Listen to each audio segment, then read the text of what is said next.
आशा करता हूं आप सब बहुत अच्छे होंगे। मेरा नाम है सिद्धांत अग्निहोत्री। स्टडी ग्लोस पे आपका बहुत बहुत स्वागत है। दोस्तों, पाकिस्तान, चाइना और बांग्लादेश भारत को क्या करना चाहिए, टाइम्स ऑफ इंडिया का अच्छा आर्टिकल है, तो बात करेंगे। लेकिन उससे पहले GS paper 2 international relation, internal security super important है ये। और हमने यूपीएससी में एक रेवोल्यूशन लेके आए हैं दोस्तों। ये 1-to-1 मेंटोरशिप है। 10% आपको नहीं करना है, अब हम 90% आपके लिए करेंगे। और आपको मेहनत करनी है। करंट अफेयर्स से लेकर पूरी लाइव क्लासेस, पूरा कोर्स नया, 1-to-1 मेंटोरशिप, पूरा कवरेज, सिलेबस का, मीटिंग्स, एवरीथिंग। इस बार हम आपको बनाएंगे कलेक्टर, तो हमारे कलेक्टर बैच को ज्वाइन करें। 10 जुलाई से क्लास शुरू होगी। लिमिटेड टाइम के लिए ऑफर है। 20,000 का ये कोर्स है। कलेक्टर कूपन कोड यूज करें। डिस्क्रिप्शन और कमेंट बॉक्स में लिंक दिया है।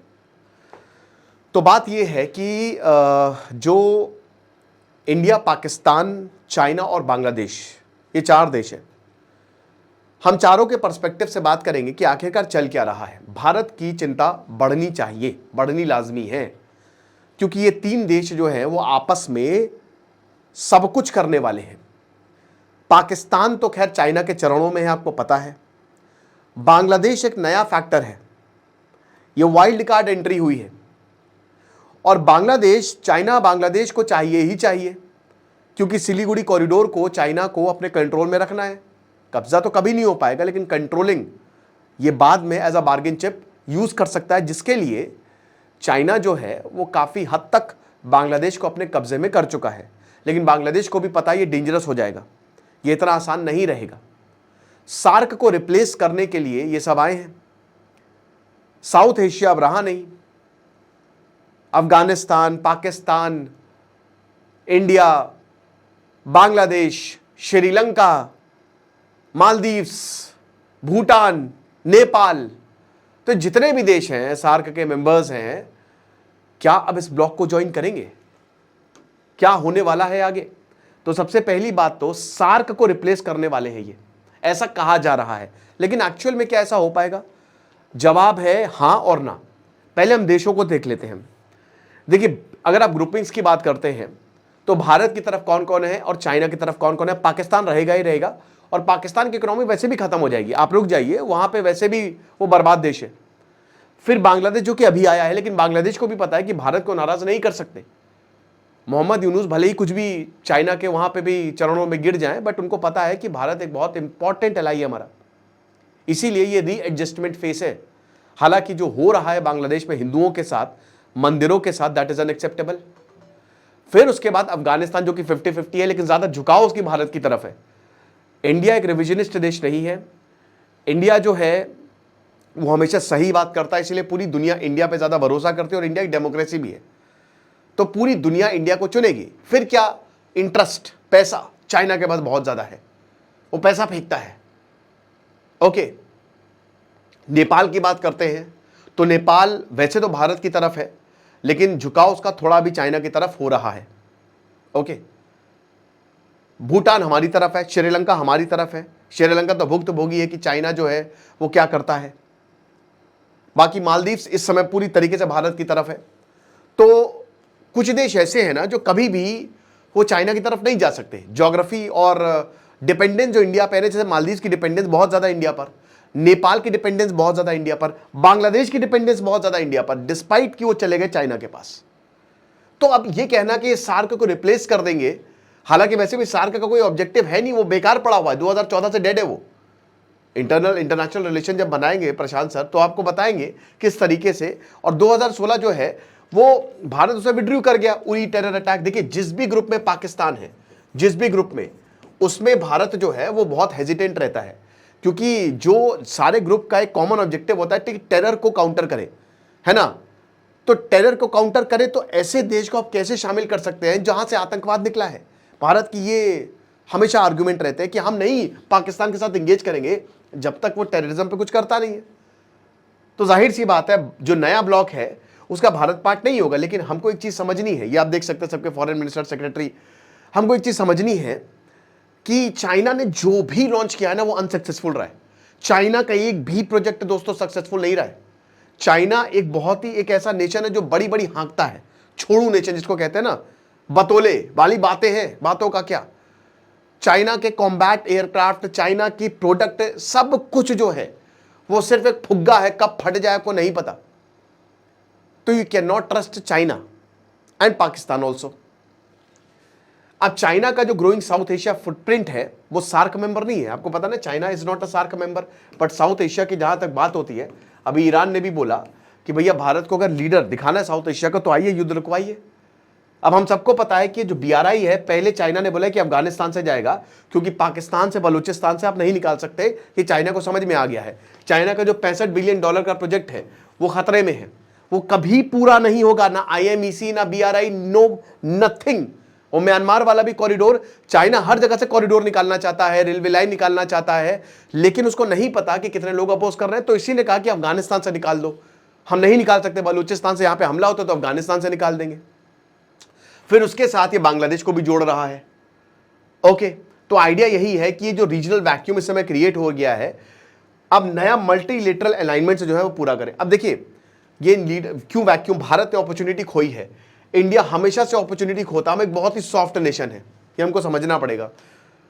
हमारे पास इतनी ताकत है, वही बात है कि आपके पास इतनी ताकत है कि आप सबको हरा दो, लेकिन फिर भी आप दब के रह रहे हो कि कोई बात नहीं, अच्छाई से, ठीक है अच्छाई है, बट अच्छाई के साथ साथ आपको अपना दबदबा दिखाना पड़ेगा, तभी काम चलेगा।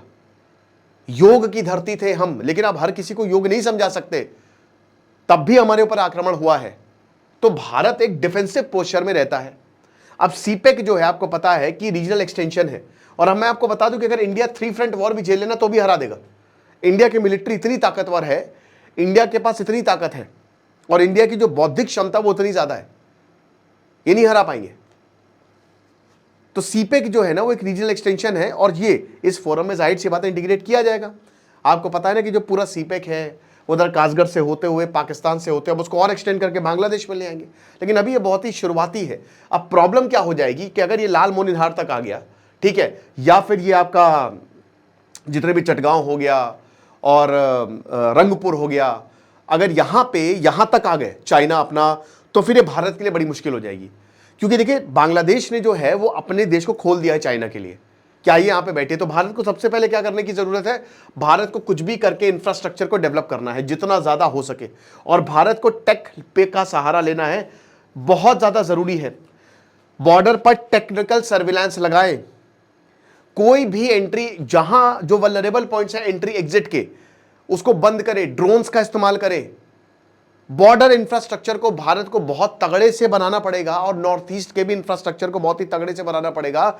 जहां पे भी आपको लग रहा है तो वहां पे आप टेक का सहारा लें कि यहां तक बॉर्डर BSF जो है वो नहीं पहुंच सकती है।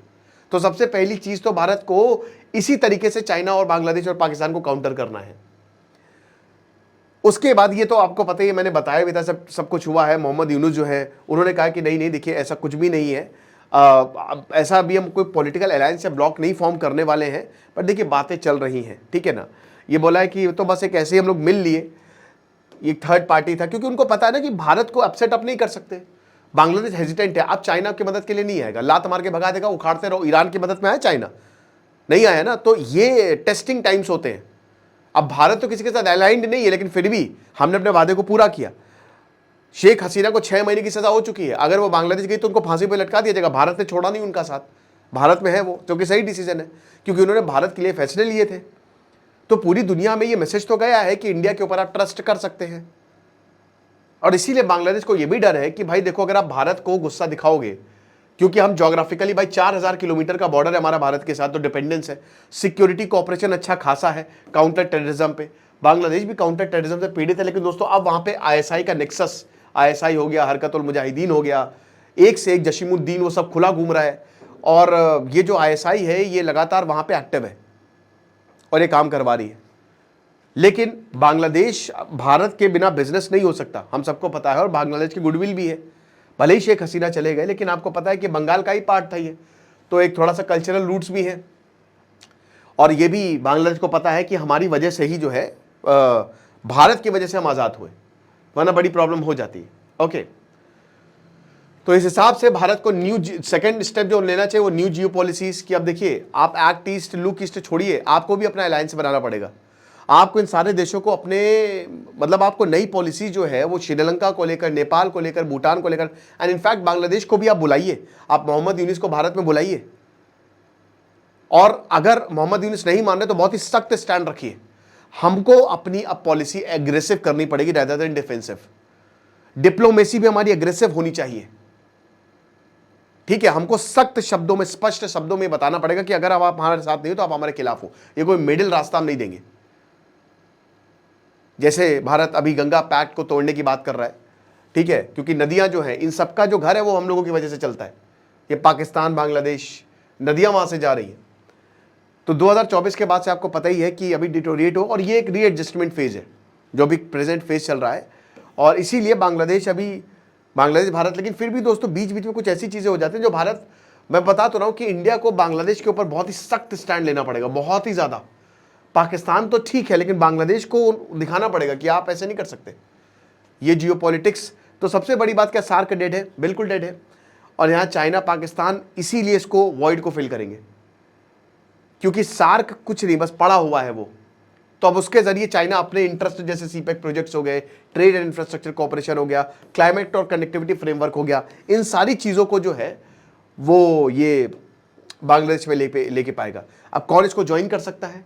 देखिए रिपोर्ट्स ये बताती हैं कि शायद श्रीलंका हो गया, मालदीव्स हो गया और अफगानिस्तान हो गया। देखिए अफगानिस्तान झुका है चाइना की तरफ, पाकिस्तान की तरफ, भारत की तरफ भी झुकाव है, बट ये 3 देश हो सकता है कि, लेकिन इंडिया, देखिए इंडिया इसको ज्वाइन नहीं करेगा, रिपोर्ट्स कह रही हैं, बट इनमें से कोई भी देश ज्वाइन नहीं करेगा, आप देख लीजिएगा। Nobody will join. ये जो नया ब्लॉक है, अब इसका अभी कोई नाम नहीं हुआ है, कुछ खबरें नहीं है, बट वही है कि अगर भारत को इसको काउंटर करना तो पहले तो इंफ्रास्ट्रक्चर टेक में उसको अपग्रेडेशन चाहिए, जहां से जो भी एंट्री एग्जिट पॉइंट इसको बंद करना पड़ेगा। फिर उसके बाद एग्रेसिव पॉलिसी हमारी होनी चाहिए।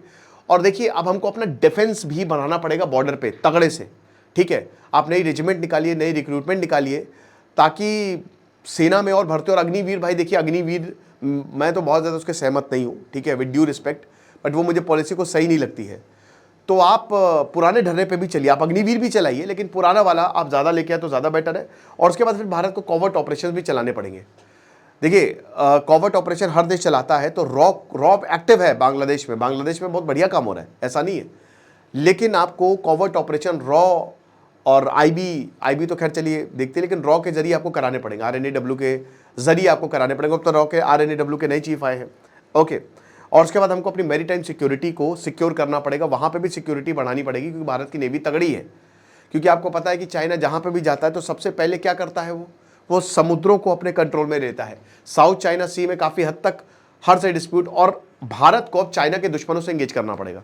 आप जापान से एंगेज करिए, जापान से मिलिट्री कॉपरेशन बढ़ाइए, आप ताइवान से मिलिट्री कॉपरेशन बढ़ाइए। खैर ताइवान को मतलब आपको चाइना को भी, अगर चाइना आपको अपसेट कर रहा है तो आप चाइना को भी अपसेट करिए, ठीक है ना। ये टिट फॉर टैट आप दीजिए चाइना के। यहाँ पे फिलीपींस हो गया, उनके साथ उसका विवाद है।